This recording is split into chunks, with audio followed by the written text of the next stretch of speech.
So I don't know about you, but I think I had a pretty great Thanksgiving. Granted, it was maybe a little different than some of the Thanksgivings in times past, but definitely satisfying and enjoyable. I went home to my family in Akron, and in the afternoon I got to go out on a 4 mile run with my dad.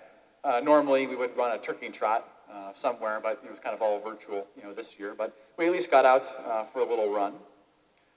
And as for the food, my Aunt Gerlin would normally come over a little bit before. She'd come up from Columbus, and she would make the mashed potatoes. But this year, she didn't come to be with her own family and to have a little bit of distance. So this meant that I was on mashed potato detail. And what did that mean? Well, it meant an entire stick of butter, a package of cream cheese and sour cream, and it was delicious. So, and I'm sure this year, we had a bit of Zoom came into a part of our day schedule. I know my mom got on with her siblings and had a bit of a Zoom time. Even if we couldn't get together physically, the ability to get together virtually was such a gift. And I don't know about you, but no matter how good a holiday is, the feasting and being with family and friends, sometimes I think consciously or unconsciously we can kind of think or ask, but there's got to be something more. There's got to be something more. No matter how good it is, a good holiday can maybe at times leave us somewhat wanting for more celebrating, wanting for more of the same thing, of rejoicing. And why is that? Well, I think it's because we've all been created with a desire, an ache for the eternal. In other words, holidays in a certain way, point to heaven. And ultimately, God has given us these aches and desires for many things in life. Not for just so we can enjoy them or try to fulfill them ourselves, but so they can ultimately help us lead us closer to a relationship with Him. Today we enter this Advent season, an essential season of preparation as we get ready for the coming of Christmas. And it's not something that's so much practical as it is something spiritual. Christmas, being the incarnation of God, God taking on flesh and coming among us. And so this Advent season is a season of patience, of anticipation, a season of becoming aware of our deeper desires, of the aches of our hearts, and putting those in relation to God. But it begs the question, are we in touch with maybe the deeper aches of our hearts? Maybe we ache, for things that, bring us pleasure and entertainment. Maybe we ache for guidance in our life, despite maybe feeling a bit of doubt and confusion or frustration. Maybe aches and desires for friendship, for love and connection, being seen and being known by other people. These aches and desires can, span from every day-to-day things to really deep and profound realities. What's one of the desires I think that's maybe, on our hearts in different ways that I've heard kind of articulated from time to time? Well, the desire for just 2020 to be over and to be into a new year, to be into 2021.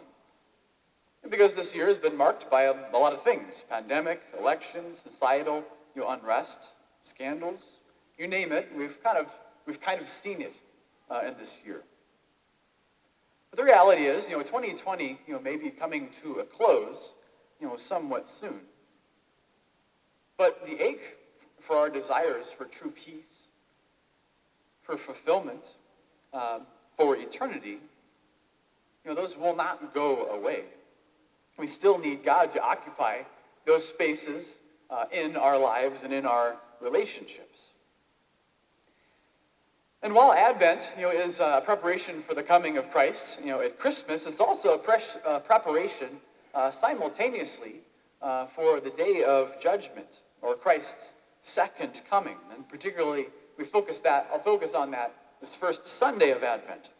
That's why our readings have a bit of an intense flavor to them, namely in being vigilant, being repentant. In our first reading from Isaiah is calling out to God, and he's lamenting Israel's many sins. That they are an unclean people, immersed in the guilt of their turning away. That at times they've grown impatient with depending on God to provide for them. And so he calls out to God, calls out for him to come down and to be with them. Knowing ultimately that God is a father who will, correct them, but will ultimately love them mercifully. And in the gospel, we hear Jesus talking about the need to be watchful, alert, and vigilant. And vigilant about what? Well, vigilant about living our Christian lives in the way that we need to. Of living, at times, living a life that's maybe less than dignified of a Christian. Because we will be judged on how we, as baptized Christians, live in relation to the call of our baptism. Which is what the desire and the living out of, drawing God into every aspect of our lives and depending upon him for everything. So in this regard, I think the temptation that we can give into at times is we can think that, well, God can't really satisfy all my needs. So maybe I'll take care of my needs myself, and then I'll turn to God. Well, sin, in part, is our impatience, rather than depending upon God in his time to satisfy our needs, the needs of our bodies and our souls.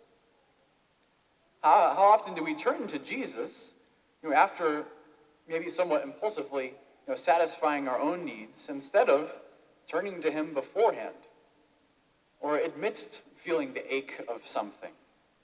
Do we see our desires as a problem to be fixed, or something that can lead us closer to God?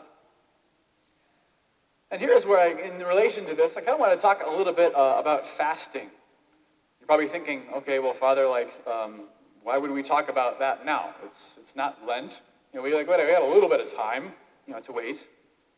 Well, true. But fasting isn't just something that needs to be relegated to 6, random Fridays of Lent. But something that could help us, as we're in this Advent season and throughout the rest of life. What is fasting not? Well, fasting is not just a routine we undergo to kind of torture ourselves, a process, we deny ourselves good things just to make ourselves guilty for enjoying them, or somehow it kind of makes us more Catholic or look more Christian. Fasting, giving up something, is really a spiritual tool that we can use. Certainly, first for practicing penance, for past sins, ways we have turned to the world rather than to God to satisfy our needs. But fasting can also help to cultivate this sense of ache or desire that will help us move closer to God. It can help provide a space for God, to be, so that he can be with us and bestow grace upon us. Fasting is kind of like the antidote, to this impatience that we have, turning to lesser things. Whether that's, impatience instead of, impulsively, internet browsing, or endless hours of entertainment or video games, frequent shopping sprees, addictions to food and drink and drugs. An obsession, to kind of constantly keep our schedule filled with things and events, rather than having some time for our families, ourself, and for prayer. So what am I going to do, this Advent, these next 4 weeks as we prepare for Christmas? I'm going to fast a bit from my smartphone, something I spend a good amount of time on, and I use kind of rather impulsively from time to time. And what's the rule? Well, the rule is that, I can only necessary texts, and calls, music, Google Maps, things that I need to use. But cutting out anything that's, kind of unnecessary, that kind of just fills a space.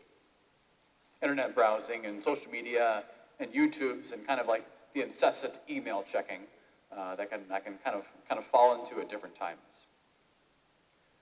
And what grace do I hope to receive, from this fasting? Well, I think the grace to see where God is present already in my life that I kind of don't notice or pass over. Maybe providing some mental space so I can go into some prayer, at a time, that presents itself. And even just in experiencing, at the times the ache of wanting my phone to do this thing or that thing and not doing it, the ache of thinking of that really this is in some way a desire for heaven, a desire to be fulfilled, a desire for eternity. And that's only something that really God is going to fulfill and provide. Ultimately, God has given us these aches, these desires, not so we can just enjoy them and try to fulfill them ourselves, but so they can help draw us closer to Him. So at the beginning of this Advent season, may we strive to dig deep, to invite God into our lives, into our desires, our aches, places that seem to be maybe always unsatisfied. And may we trust that as we offer our lives and our hearts to Him, He will fill and fulfill our ache. Maybe not by taking away, completely or giving us what's going to satisfy that ache, immediately, but by filling us with a deeper patience, a deeper strength, a greater desire for a life of holiness, a greater desire for a life lived in eternity with Him.